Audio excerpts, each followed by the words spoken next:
सभी साथियों को नए साल की हार्दिक हार्दिक शुभकामनाएं। नया साल हम पीड़ित, प्रताड़ित और शोषाशाही ठेका कर्मचारियों के भविष्य को सुरक्षित और सम्मानजनक वेतन दिलाने वाला साबित हो, ऐसी उम्मीद के साथ नए साल में आप सबसे रूबरू हो रहे हैं। नए साल की शुरुआत कामगार वर्ग ने, मेहनतकश वर्ग ने अपने हक के बोलने के साथ शुरू की है। आज आप देख रहे होंगे कि देश भर का ट्रांसपोर्ट वर्कर, ड्राइवरों ने केंद्र सरकार के हिट एंड रन के नए कानून के खिलाफ हड़ताल शुरू कर दी है। पूरे देश में ड्राइवर एकजुट होकर सरकार से ये कह रहे हैं कि ऐसा तानाशाहीपूर्ण कानून आप वापस लीजिए। हालांकि इस बात की उम्मीद कम है कि सरकार इनकी बात सुनेगी। इससे पहले भी कामगार वर्ग ने, चाहे वो किसान हो, चाहे मजदूर हो, चाहे कर्मचारी हो, उन्होंने अपने हक की बातें की है। सरकार ने कभी भी इन बोलने वालों को महत्व नहीं दिया है, उनकी बातों को नहीं सुना गया है। इसलिए नए साल में हम सब लोगों को कामगार वर्ग की व्यापक एकता बनाने का काम अपनी प्राथमिकता में लेना पड़ेगा। तो साथियों, आप सोच रहे होंगे कि राजनीतिक बात है। दरअसल ये राजनीतिक बात नहीं है, ये हमारे और आपके हक और अधिकार की बात है। अपने हक की बात करने को, अपने सवालों को उठाने को आप राजनीति से जोड़ने वाली मानसिकता से बाहर आइए। हम जब बोलेंगे नहीं, हम जब अपने सवालों को उठाएंगे नहीं, तो सरकार सुनेगी भी नहीं और हमारे साथ न्याय भी नहीं होगा। हम लोग 1.5 साल से अस्थायी ठेका कर्मचारी संयुक्त मोर्चा बनाकर सक्रिय हैं और समय समय पर हम इस मोर्चे से जुड़े हुए तमाम सारे कामगारों के, कर्मचारियों के सवालों को सरकार तक पहुंचाते रहे हैं और उनके नतीजे भी निकले हैं।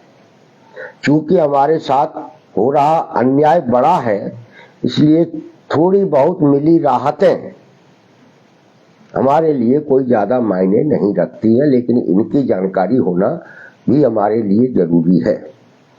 हम ऑल डिपार्टमेंट आउटसोर्स मोर्चे की तरफ से निरंतर सक्रियता के जरिए जो मुद्दे उठाए गए, जो मांगे उठाई गई, जो सवाल उठाए गए, उन्हें सरकार ब्यूरोक्रेसी सुनने को, मानने को मजबूर भी हुई और उनमें उन्हें सुधार के प्रयास भी किए। यह हमारे 2023 के, इसे हम अपनी सफलता कह सकते हैं। इसे हम अपने बेहतर भविष्य को बनाने की दिशा में बढ़े हुए कदम भी कह सकते हैं। जब हम लोगों ने इस मोर्चे का बनाया और इसकी शुरुआत की, तो कई विभागों के अंदर, खास करके स्वास्थ्य विभाग में या आयुष में, शिक्षा विभाग में, और खास करके क्लास 4 कर्मचारियों के साथ, जो आउटसोर्स का है, उसके साथ बड़ा अन्याय हो रहा था। 4,000-5,000 रुपए उनको मिलते थे। पीएफ कभी जमा नहीं होता था, पीएफ के बारे में तो उनको पता ही नहीं था। क्योंकि ये छोटा कर्मचारी है, क्लास 4 का कर्मचारी है, इसलिए इसकी बात करने वाला, इसकी बात सुनने वाला कोई नहीं था, इनकी बातों को उठाया नहीं गया। लेकिन 1.5 साल के अंदर हम लोगों की सक्रियता के बाद मैं ये कह सकता हूं कि इसमें बदलाव आया है। कई विभागों के अंदर इन छोटे कर्मचारियों के वेतन बढ़े हैं। 1000, 2000, 3000, 4000 तक वेतन बढ़े हैं। ये 1.5 साल की हमारे ऑल डिपार्टमेंट संयुक्त मोर्चा की उपलब्धि रही है, क्योंकि हमारी लड़ाई विभागों में संविलियन की, रोजगार में सुरक्षा की और सम्मानजनक वेतन की है। इसलिए हमें अपने इस लक्ष्य को पाने के लिए अपने बात करने के तरीके को, अपनी एकता को निरंतर जारी रखना पड़ेगा। और जिस तरीके से हम लोग 2023 में सक्रिय रहे, 2024 में हमें उससे कई गुना ऊर्जा के साथ सक्रिय रहने की जरूरत है। तब हम अपने मुख्य एजेंडे को और मुख्य लक्ष्य को पा सकेंगे। इसके लिए हम लोगों ने अभी 24 दिसंबर को भोपाल में ऑल डिपार्टमेंट संयुक्त मोर्चा की कोर कमेटी की बैठक करके पूरा कार्यक्रम तय किया है, और जिसके तहत हम लोगों ने ये तय किया है कि 5 फरवरी से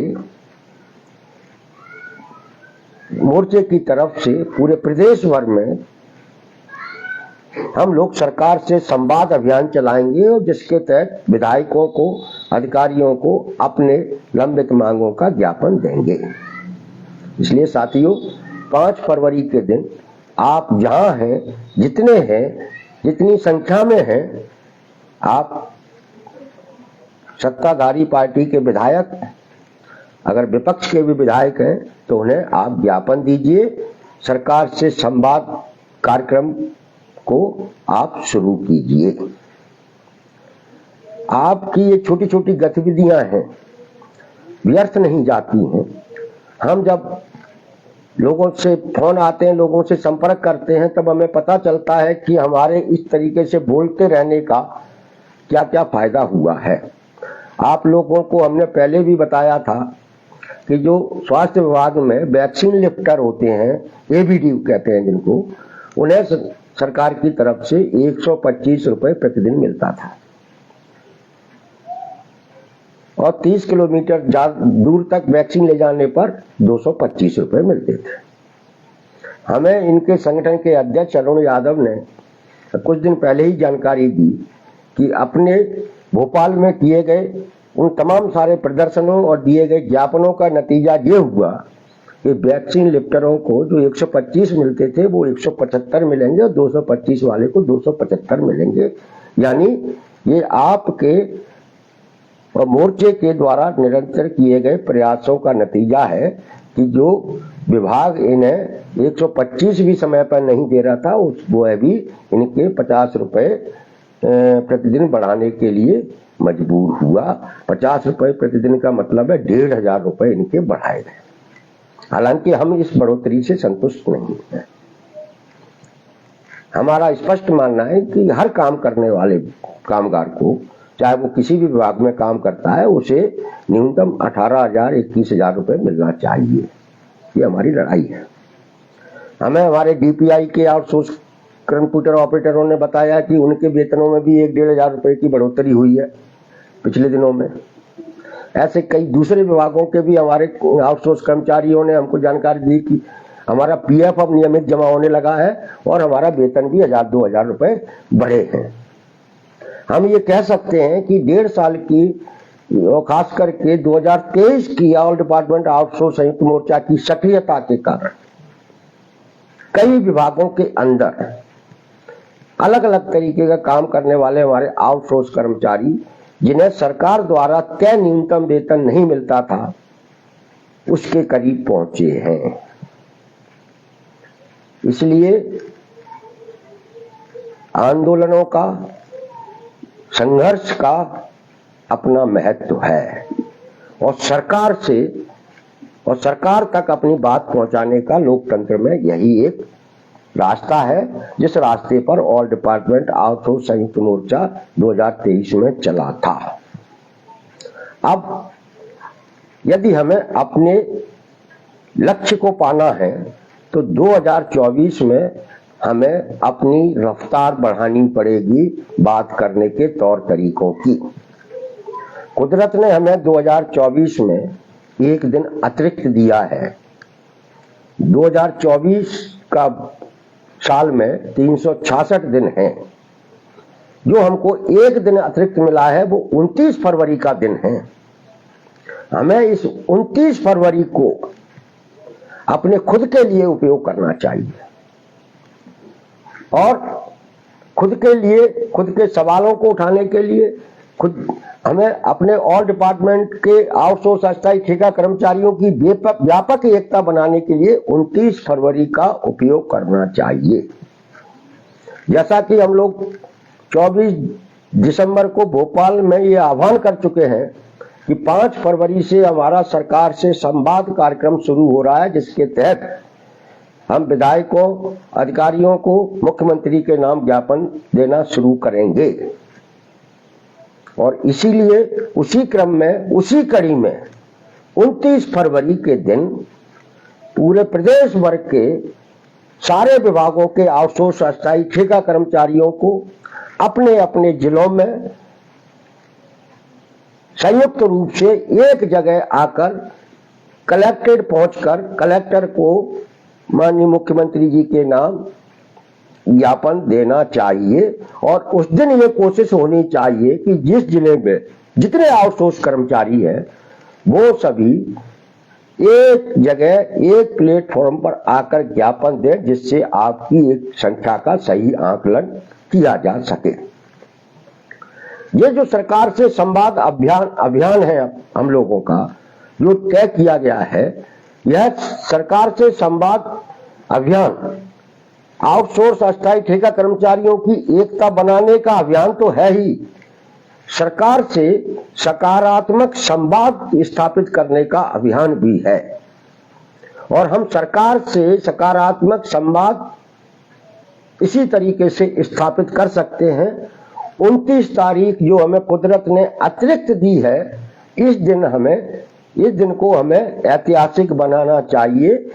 सारे विभागों के, हमारे ऑल डिपार्टमेंट आउटसोर्स मोर्चे की कोर कमेटी के सभी सदस्य, जिला अध्यक्ष, अलग अलग विभागों के अध्यक्ष, इन सब से मेरा आग्रह है कि 29 फरवरी को आप लोग ऐतिहासिक बनाएं और उस दिन जिला स्तर पर इतने व्यापक बड़े स्तर पर इकट्ठे हो और ज्ञापन दें कि उस जिले के लोग आपको देखें, आपके प्रति वो जुड़े। तो साथियों, नए साल में हमें नई ऊर्जा के साथ हमारे साथ हो रहे हुए अन्याय के खिलाफ सरकार से संवाद अभियान को भी ऐतिहासिक बनाने का काम करना पड़ेगा। हमारे कुछ साथी कहते हैं, कुछ दिनों से कह रहे हैं, कमेंट करते हैं कि हमें राजनीति नहीं करनी चाहिए, और भी तरह तरह के कमेंट करते हैं कि हमें किसी बीजेपी के नेता को या किसी दूसरे नेता को अपने साथ में जोड़ लेना चाहिए। साथियों, हम तो खुद ये चाहते हैं कि जो भी राजनीतिक समझ रखते हैं जो लोग, वो आउटसोर्स अस्थायी ठेका कर्मचारियों के साथ जुड़ें और उनके सवालों को उठाएं। और यह बात हम उसी दिन से कह रहे हैं जिस दिन से इस मोर्चे को हम लोगों ने बनाया है। यह मोर्चा बनाने के बाद, जैसा कि हमने बताया कि आउटसोर्स अस्थायी कर्मचारियों को कुछ न कुछ तो हम लोगों ने दिलाया ही है, और इससे अधिक अगर आपको लेना है तो निश्चित रूप से आपको अपनी बड़ी और व्यापक एकता बनानी पड़ेगी, जिसके लिए 2024 को आप अपना लक्ष्य बना लें और आप ये तय कर लें कि आपके साथ होते आ रहे इस अन्याय को हमें 2024 के जाते जाते समाप्त कराना है। यदि आप इस लक्ष्य को तय कर लेंगे और इस जज्बे के साथ आप अपनी सवालों को उठाएंगे, तो हमारा भरोसा और हम है कि आप 2024 में अपने लक्ष्य को पा लेंगे, अपने भविष्य को सुरक्षित करा लेंगे। कोई भी सरकार हो, कोई भी मंत्री हो, कोई विधायक हो, कोई नहीं चाहता कि वो अपने ही लोगों के साथ बहुत लंबे समय तक अन्याय करे।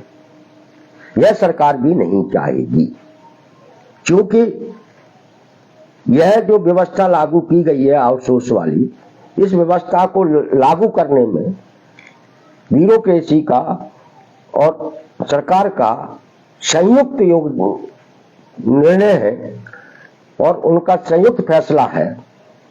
इसलिए वो इस फैसले को जितना अधिक समय तक चला सकते हैं चलाने की कोशिश करेंगे, लेकिन उन्होंने यह फैसला लेते वक्त यह कहीं नहीं लिखा है कि हम इसे कभी खत्म नहीं करेंगे।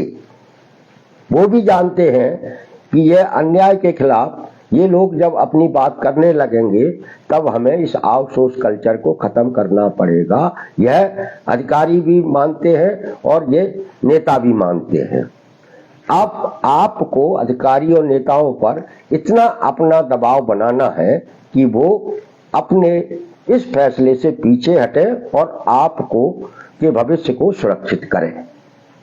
ये राजनीतिक बात लग सकती है आपको, लेकिन ये राजनीतिक बात नहीं है, ये हमारे हक और अधिकार की बात है जिसे हर व्यक्ति करता है, करता आया है और करता रहेगा।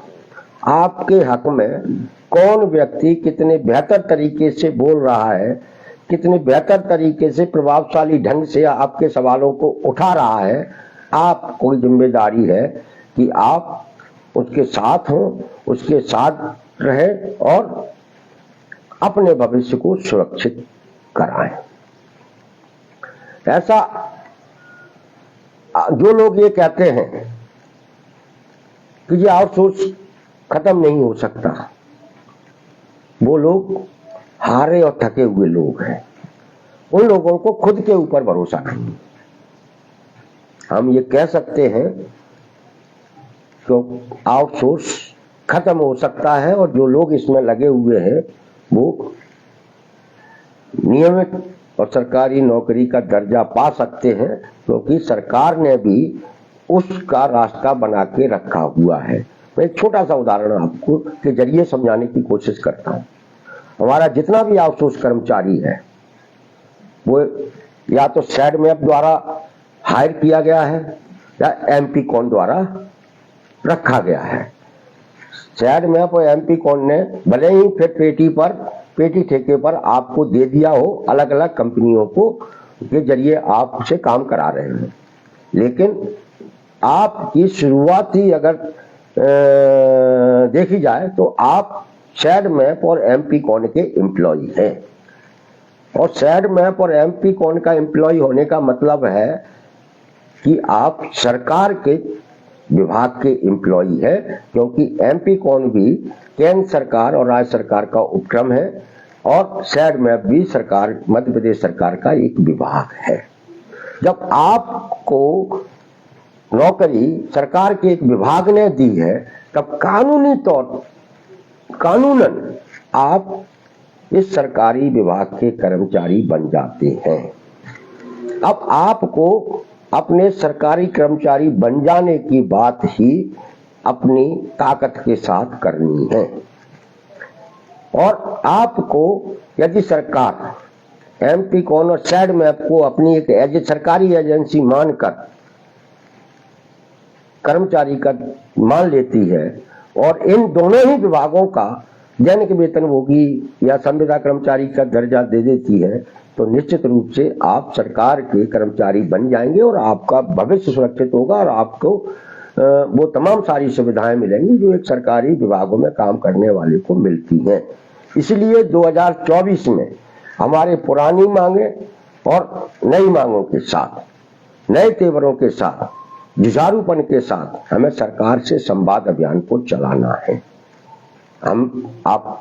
हमें यकीन है कि 2024 हमारे इन लाखों लाख आउटसोर्स स्थायी ठेका कर्मचारियों के जीवन में मुस्कुराहट लाएगा, इनके भविष्य को सुरक्षित करेगा। इसलिए साथियों, जैसा कि ऑल डिपार्टमेंट आउटसोर्स ठेका कर्मचारी संयुक्त मोर्चा तय कर चुका है कि हमें सरकार से संवाद अभियान चलाना है, जिसके तहत उज्जैन के हमारे जो नेता हैं राहुल मालवीय, गुलशन मंसूरी आदि अपने स्तर पर प्रयास कर रहे हैं। वो फरवरी में आउटसोर्स सम्मेलन करने वाले हैं, जिसमें मुख्यमंत्री जी को वो बुलाने वाले हैं। आप सब लोग उस तारीख का इंतजार कीजिए।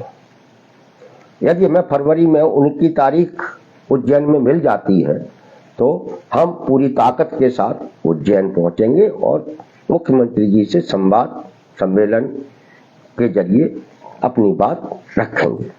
हमारे रीवा के ऑल डिपार्टमेंट के अध्यक्ष विपिन पांडे जी मुख्यमंत्री राजेंद्र शुक्ला जी से संपर्क में हैं। वो भी आउटसोर्स सम्मेलन की तैयारी बातचीत कर रहे हैं और सरकार से संवाद अभियान के तहत वहां भी एक कार्यक्रम होगा। हम लोग वहां भी जाएंगे, उप मुख्यमंत्री के जरिए अपने आंदोलन को आगे बढ़ाएंगे। तो साथियों नमस्कार। इसी के साथ मैं पुनः नए वर्ष में आपको शुभकामनाएं। धन्यवाद।